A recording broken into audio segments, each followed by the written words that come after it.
क्या ज़रूरी लगता है कि सद्भावना सम्मेलन की जो ज़रूरत पड़ी आप? हाँ, सद्भावना सम्मेलन की हमारी नहीं, देश की ज़रूरत है। मुस्लिम हो, गैर मुस्लिम हो, हिंदू हो, मुसलमान हो, कोई भी हो, जो भारत के संविधान और यहाँ की संस्कृति, यहाँ के समाज, यहाँ के ताने बाने, यहाँ की प्यार मोहब्बत माहौल को जो तोड़ने की कोशिश करते हैं, वो देश का दुश्मन है। जो देश का नहीं, वो हमारा नहीं, वो किसी का नहीं। कि मदरसे के जो लिबास हैं, वो भारत की ही संस्कृति से जुड़े हुए लिबास हैं। दाढ़ी है, भारत के अंदर हिंदू साधु दाढ़ी रखते हैं, सरदार दाढ़ी रखते हैं, बहुत सारे समाज के लोग दाढ़ी रखते हैं। अब आज ये हिजाब पर्दे में वही भारत की संस्कृति में शामिल है, घूंघट है, पर्दा है, सब कुछ मौजूद है। अब आइए कुर्ता पजामा, आ जाइए, कुर्ता पजामा पहने बगैर कोई नेता ही नहीं है। तो नेता के लिए यहाँ तो हर आदमी कुर्ता पहनता है। हमारे प्रधानमंत्री की दाढ़ी कितनी लंबी है। तो इसलिए ये कुर्ता पजामा, दाढ़ी, टोपी, इससे कोई भेदभाव नहीं होना चाहिए। इसे इससे जोड़ दिया गया जैसे कोई अजनबी, कोई अलग कोई समुदाय है कुर्ता पजामा में। ऐसा कुछ नहीं है, ये भारत की संस्कृति में ही है। और ओवैसी साहब ने क्या कहा नहीं कहा है, तो ओवैसी साहब की जो राजनीति है, मुस्लिम शासन, मुस्लिम प्रशासन, मुस्लिम है राजनीति, ये भारत में नहीं चलने वाली है। आप राजनीति भी कीजिए, सबको लेके कीजिए, लेकिन जिनको करनी भी है राजनीति, तो अकेला नहीं चल सकता। मुजरिम कोई भी उसे पकड़िए। मदरसा मुजरिम नहीं है, मदरसे में कोई मुजरिम अगर है उसको पकड़िए। सर क्या नाम है आपका? मौलाना जावेद सिद्दीकी कासमी। ज्ञानवापी। नहीं, उस मौजू पर तो हम आपसे बात पहले हम पूछना चाह रहे थे आपसे। तो उस मौजू पर जो है जमीयत उलमा हिंद की तरफ से जो बयान जारी होगा, वो आपको ऑफिस में मदनी साहब से और जो हमारे महासचिव हैं, और ये बगल में ITO ऑफिस है, वहाँ आप तशरीफ़ लाइए। नहीं, उसमें दो चीज़ें हैं कि जैसे जो कोर्ट का अगर आदेश आता है, मेरा ये डिपार्टमेंट नहीं है, असल में मेरा डिपार्टमेंट दूसरा है। और इस डिपार्टमेंट के जो हमारे हेड हैं, वही इस पर जो है अपने विचार रखेंगे कि आगे आप क्या मानते हैं फिर? टिप्पणी होगी और क्या फ्यूचर में किस विषय पर की बुनियाद पर जो है वो अपने विचार रखेंगे। ये उनकी जिम्मेदारी है और वो कौम के सामने उसको रिलीज भी करेंगे और कौम को बताएंगे भी, जो देश के सामने रखेंगे भी। ये मेरा डिपार्टमेंट नहीं है। कि फैसलों को आप सही मानते हैं, गलत मानते हैं? ऐसा है, कोर्ट के साथ तो हमने बाबरी मस्जिद के मसले को पहले भी हमने जो है उनके ऊपर छोड़ रखा था। कोर्ट के बगैर इंसाफ तो कोर्ट से तो मिलता है।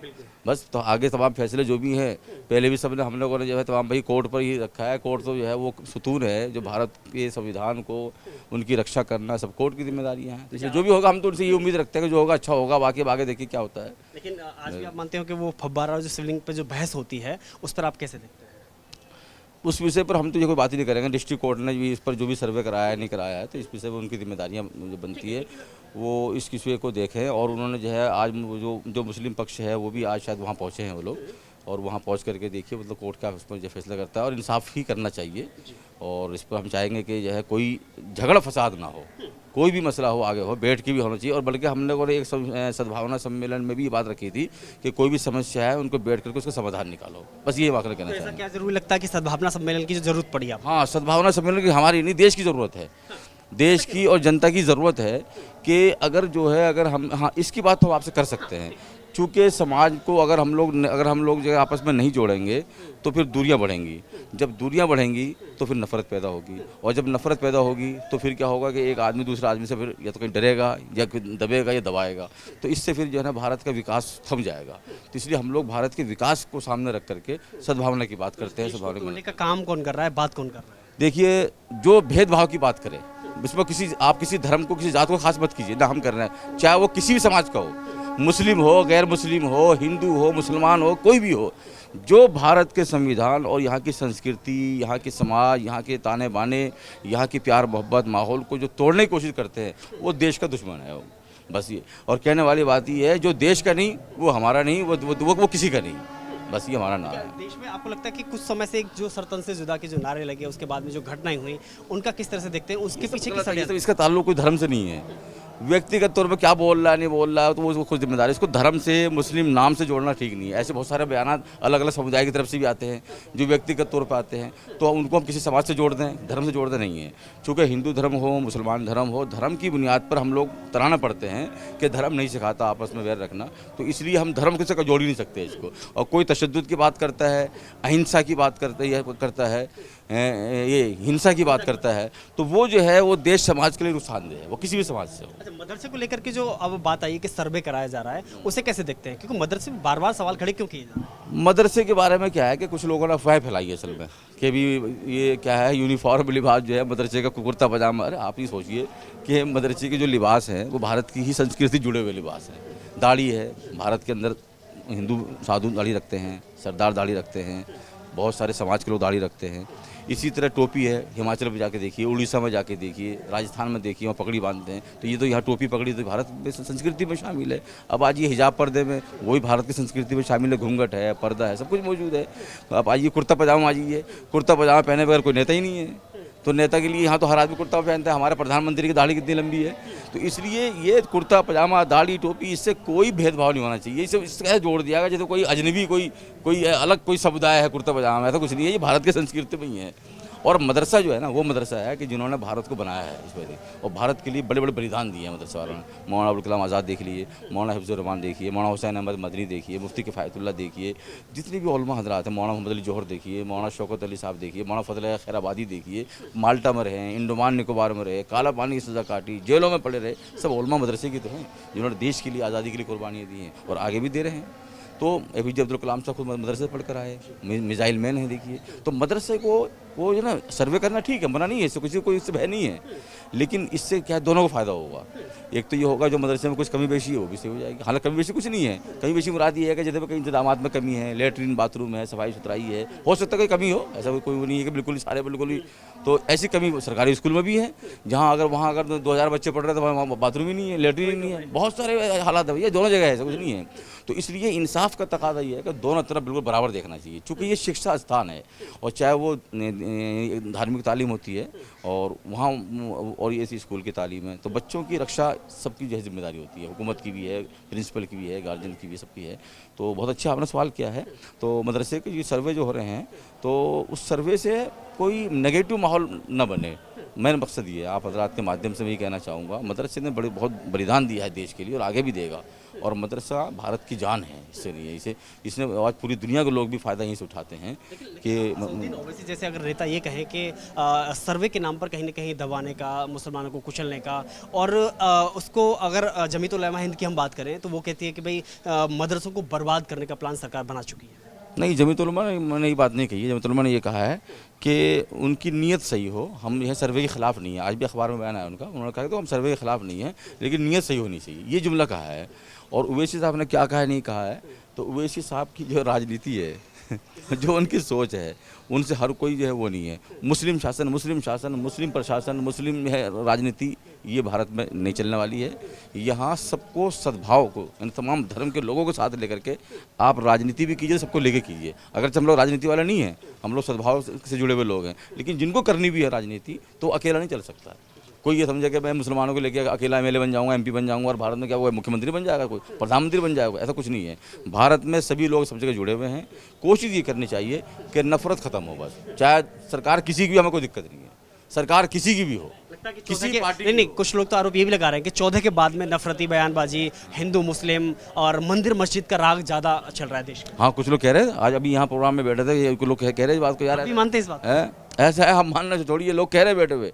लेकिन अगर वो इस तरह का माहौल बना के, नफरत पैदा करके अगर वो राजनीति करेंगे, तो ये ज़्यादा लंबा जो है, मैंने देखा है, इतिहास में देखा है बहुत जगह कि 10-20 साल 15 साल लोग चलाते हैं, फिर वो जो है नई जनता उभरती है, फिर नई सोच उभरती है।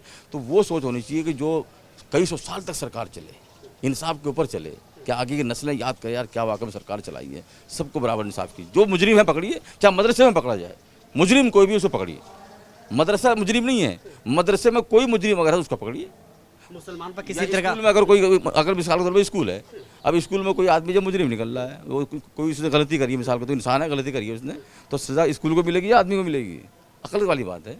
आप मदरसे को तोड़ देंगे, स्कूल को तोड़ देंगे, ये गैर मुनासिब बात। हिंदुस्तान में मुसलमान सुरक्षित है? बिल्कुल है। हम लोग बाहर जाते हैं, यहाँ आते हैं, मुसलमान सुरक्षित, या मतलब मुसलमान, ये सवाल ही गलत है कि भारत में मुसलमान सुरक्षित है। भारत मुसलमानों का भी है, सारे समुदाय का है। सवाल इसलिए खड़ा हुआ, नहीं घर में एक बात सुनिए, नहीं ये सवाल ही गलत है। मैं सवाल इसलिए खड़ा हुआ कि जब लोग कहते हैं कि मुसलमान देश में असुरक्षित है, खतरा का माहौल है। बिल्कुल भी नहीं है, मुसलमानों का घर है ये, मुसलमानों ने कुर्बानी दी है, सदियों से हमारे दादा परदादा साथ में रहे, कोई फ़र्क नहीं है। इधर ये हमारे हिंदू भाई हैं, मुसलमान भाई हैं, खेत है एक साथ, हमारे खेत सबके हैं। क्या जी बात है, ये सवाल ही गलत है मेरी बात। तो हर मुसलमान, हर देशवासी सुरक्षित है अपने देश के अंदर। जो अपने घर में ये कहेगा अपने घर में सुरक्षित नहीं हूँ, तो उसने गोया कि अपने घर को समझा ही नहीं है। होता है, भाइयों में लड़ाइयाँ होती हैं, बहुत सारी बातें हो जाती हैं, किसी के खेत में पानी में लड़ाई हो जाती है, नहर खोदने में लड़ाई हो जाती है, या किसी चीज़ को लेकर हो जाती है। इसका मतलब ये नहीं कि कुछ समुदाय में लड़ाई हो रही है। ये बात यहाँ सारे हिंदू समाज के लोग नहीं हैं, सारे बैठे हुए हिंदू लोग हैं। तो हिंदू शब्द के नाम पर, हिंदू धर्म के नाम पर कोई विरोधी नहीं है, कोई विरोधी नहीं है, कोई इख्तलाफ नहीं है इस मामले में। सोच और नीयत के ऊपर इख्तलाफात है कि जिनको एक समुदाय की उससे एक्टिविटीज़ से, उसके लिबास से, उनकी यूनिफॉर्म से उनको तकलीफ पहुँच रही है। क्यों पहुँच रही है तकलीफ भाई? तुम तरह तरह की बात इस तरह की बात क्यों करके, मतलब जब वो कर रहे हैं भाई, ये गैर मुनासिब चीज़ है। मैं किसी के खिलाफ बोलूँ, वो उसके खिलाफ बोले, मेरी जिम्मेदारी बनती है। मैं अरब जाऊँगा, अरब जाता हूँ, सफ़र में गया हूँ या वहाँ गया हूँ, तो वहाँ मेरी जिम्मेदारी बनती है कि मैं भारत की संस्कृति, इनके विकास की बात करूँ, भारत को बनाने की, जोड़ने की बात करूँ। कितनी भारत आज हमारा देश आगे बढ़ रहा है। शिक्षा के मैदान में देखिए, साइंस के मैदान में देखिए, इकोनॉमी में देखिए, बहुत सारी चीज़ों में आज भारत दुनिया में, मेडिकल डिपार्टमेंट देखिए, लोग दूसरे मुल्कों से लोग इलाज कराने के लिए यहाँ आते हैं। तो ये मेरे सम्मान के लिए मतलब है मेरे। अच्छा जी, मैं बच्चे जो वो क्रिकेट मैच भी होता है तो बच्चे सवाल करते हैं जी आप किन की तरफ हैं। तो वो अभी जो मैच भी हो रहा था, मैंने कहा बेटा ये सवाल करने गलत है बेटे, ये खेल का मामला है। और इस मामले में हम लोग सब जो हैं, कोई मामला हो, अगर हमारा भारत का अगर कोई जीत के भी आता है ना, तो हमारा सर ऊंचा होता है। वहाँ मसला वहाँ मुसलमान का नहीं है, ये उसका नहीं है। क्यों? देश और वतन का मसला है। ये कहना ही गलत है असल में। सवाल हम लोग ऐसे, हम लोग कुछ सवाल भी ऐसे बनाए हैं कि लोग जो है ना उन्हीं सवालात में उलझ गए हैं असल में। हम लोग बहुत सोच समझ के जवाब देना चाहिए और सोचना भी चाहिए। और मेरी जिम्मेदारी बनती है, मैं मुसलमान हूँ, मैं आलिम हूँ, मौलाना हूँ, कुछ भी हूँ, लेकिन मैं देश के लिए आज मैंने तकरीबन काफ़ी मैंने प्रोग्राम्स कराए हैं, मीटिंगें कराई हैं सद्भाव में, लेकिन कोई ऐसा आदमी नहीं मिला जो हमारी इज़्ज़त ना करते हों। बड़ी बड़ी ऊंची जात के लोग हैं, ऊंचे धर्म के लोग हैं, अपर क्लास के लोग हैं, बड़े सम्मान करते हैं, बड़ी इज्जत करते हैं। क्यों? वो उनको मुसलमानों से तकलीफ नहीं है। अगर मुसलमानों से तकलीफ होती तो हमारा कभी सम्मान नहीं करते। उनको गलत विचार से तकलीफ है, गलत नीति से तकलीफ है। ऐसी हमें गलत नीति, गलत सोच से तकलीफ है। ना हिंदू से कोई तकलीफ है, ना उनको मुसलमानों से कोई तकलीफ है। कोई विरोध नहीं है। तो शरीर और जिस्म और आत्मा से किसी को कोई दुख नहीं। सम्मेलन कब सफल माना जाएगा? सद्भावना सब सफल जो है जब माना जाएगा कि जब मंच पर और पब्लिक में सनातन धर्म और धर्म के लोग आ रहे हैं, सनातन धर्म के लोग भी आते हैं, ऐसा नहीं है कि नहीं आते हैं, वो आते हैं, लेकिन सनातन धर्म की बड़ी जिम्मेदारी बनती है कि वो आकर के इस मामले को उनको साथ लेके चलें। वो बड़े भाई हैं, उनकी जिम्मेदारी ज़्यादा बनती है। वो सत्ताधारी हैं, वो तमाम डिपार्टमेंट उनके पास है, देश को चला रहे हैं। तो उनकी जिम्मेदारी बनती है कि मैं मुसलमानों को भी साथ लेकर चलूँ, क्रिश्चियन को भी साथ लेकर चलूँ, सिख भाइयों को भी साथ लेकर चलूँ, दलित समाज को भी, SC ST को भी लेकर चलूँ, हर समाज को साथ लेकर चलूँ। ये सत्ताधारी सरकार की जिम्मेदारी बनती है। ये समझ लीजिए आपको, यही हम लोग कहना चाहते हैं।